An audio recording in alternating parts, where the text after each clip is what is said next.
So I said that I was going to go buy a bunch of bulk screws. Taking a quick visual inventory of what's here that needs to be put together, and not a lot of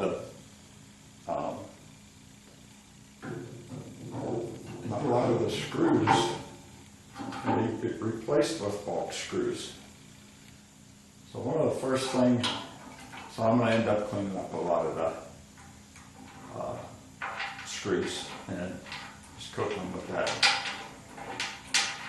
rust preventer or whatever it is. I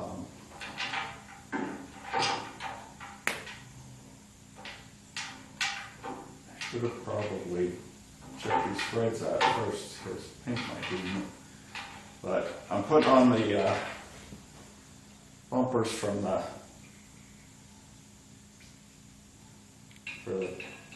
5-mile-an-hour crash bumper.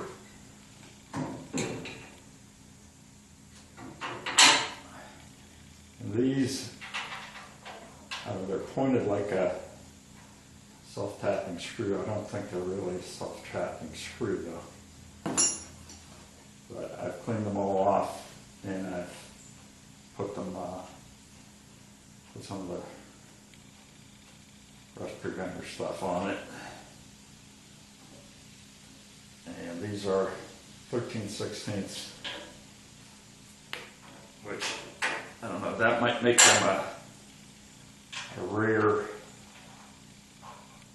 type of bolt anyways, because you don't find many bolts that you have to use the 13/16 on. I don't know whether that's resulting in a different diameter or what, but for the screw shaft. But it is what it is. I'll either spend the money for a set of screws and clips to hold on the brake lines or clean these up. Problem with spending on the ones that are made to hold up the brake lines is they are going to come with a set of clips down the driver's side that were meant to hold brake lines and the vent line from the canister. And I am putting in a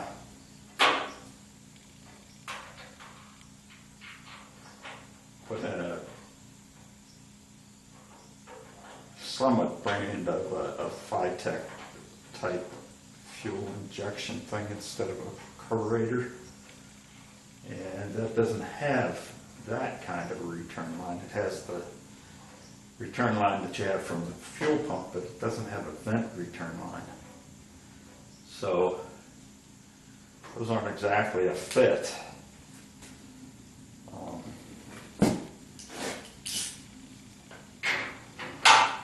So that's a decision that's going to have to be made later.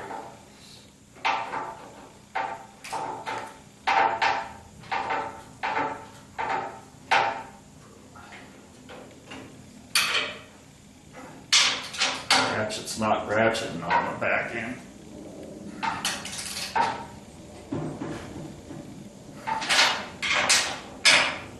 So these crash things go in pretty easy, as long as you haven't messed up the holes with too much pinch on, so the screws still fit.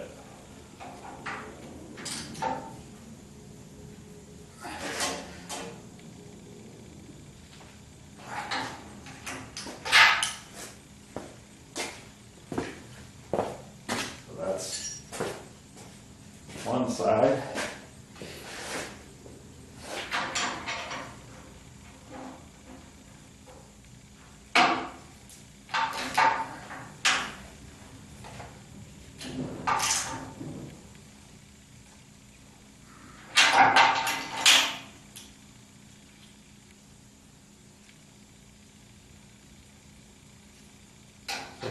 same with this. I'm not going to video it because there's probably nothing to show, but I'm going to go do the other side. There's simply the 5 bolts holding this on.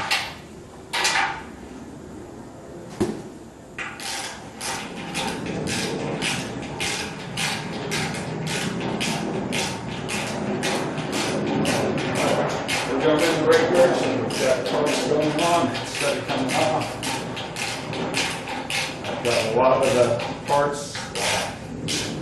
I probably should stop calling this a retouch and start calling it a RestoMod, because that's what it's turning into. So I'm changing the transmission. I'm going to rebuild the engine for more power.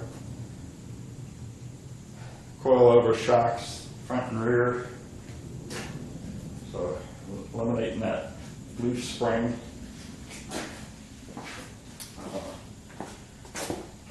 And not much of it's going to be the same as it was when I took it apart. So watch this. I went to put the crash piston or whatever it is in the frame here. I'm going to have to strap the front end of that frame down so that I can add pieces on the back.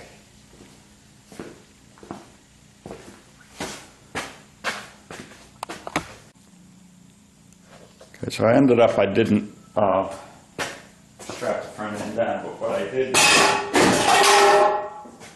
I moved this bridge jack underneath this cross member here, and that gave me a much better balance, or support, I guess I should say, so that I didn't have to strap the front end down.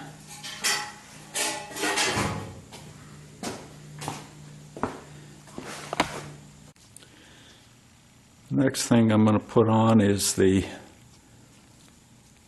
bumper that's on the frame that keeps you from bottoming that on the frame if you bottom out. Actually just a rubber pad to absorb that big shock.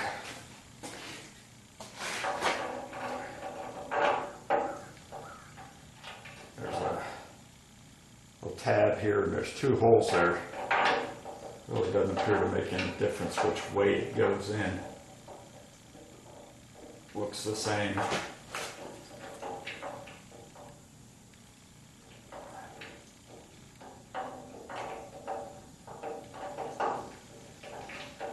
It's a little bit tight getting that nut on there because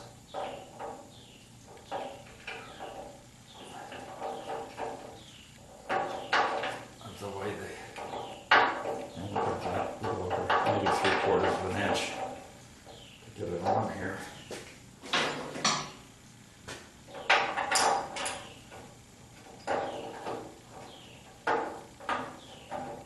This is a ratcheting wrench.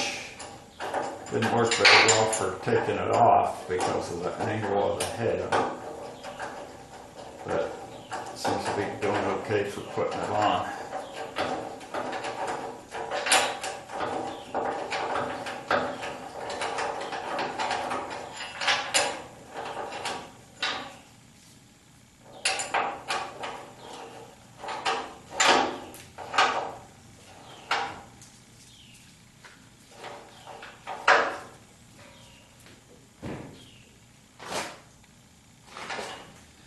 These wrenches work pretty good, but you have to have enough room to make them work because of the way they're made.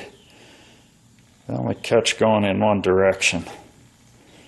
So you could flip it over that way to loosen, but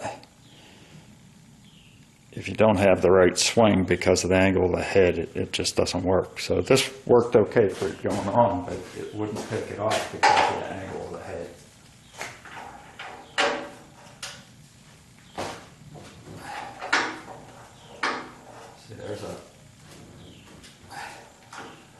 Gotta get enough swing for it to bite on the next head, and that's as tight as I can get it. There's my next bite. So I'll do that on the other side. And the next step after that is undecided yet. Next thing I'm going to attach to the frame is the emergency brake cable bracket. It's held on with two little, they look like lag bolts actually, but again, I don't know that you can get a high strength lag bolt, so I'm not sure you can actually get anything like that at a bulk supplier. So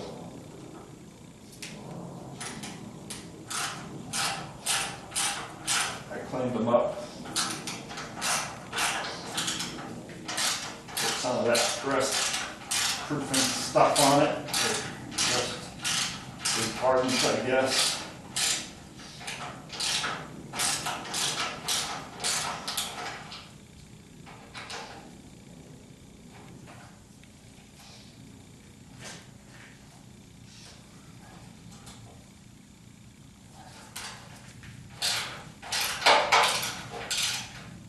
These are 1/2 inch heads on these bolts, or screws I guess they are.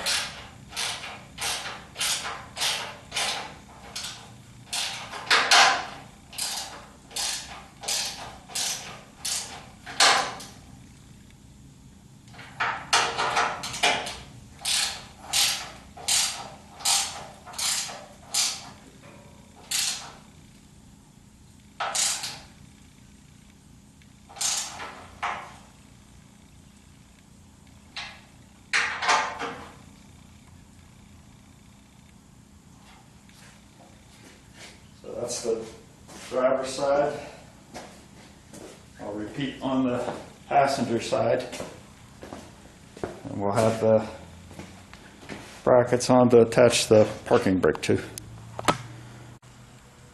So I got on a roll cleaning up some nuts and bolts, and part of that was the bolts that hold the gas tank straps on. And I went and installed it and didn't even think to video it. But it's pretty easy. Just set the two felt pieces on the back of the frame here, and on the gas tank support, the straps have a hook on the end. There's a slot in the support which points to the back. You just slip it in that slot.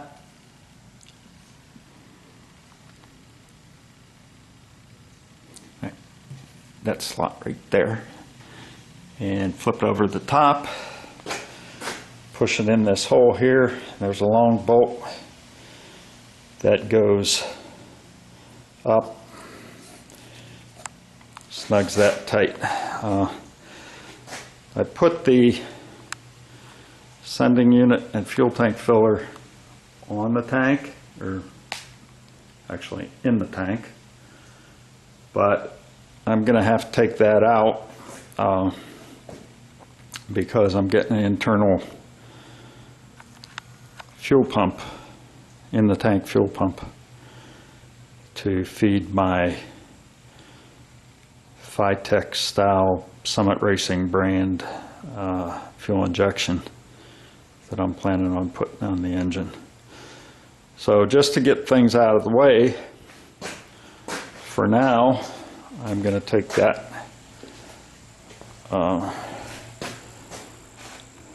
gas tank cover and just set it on there. The reason I'm not going to bolt it on is because I have to be able to take it off easily to get that fuel pump in the tank. So that's going to be pretty much it for today.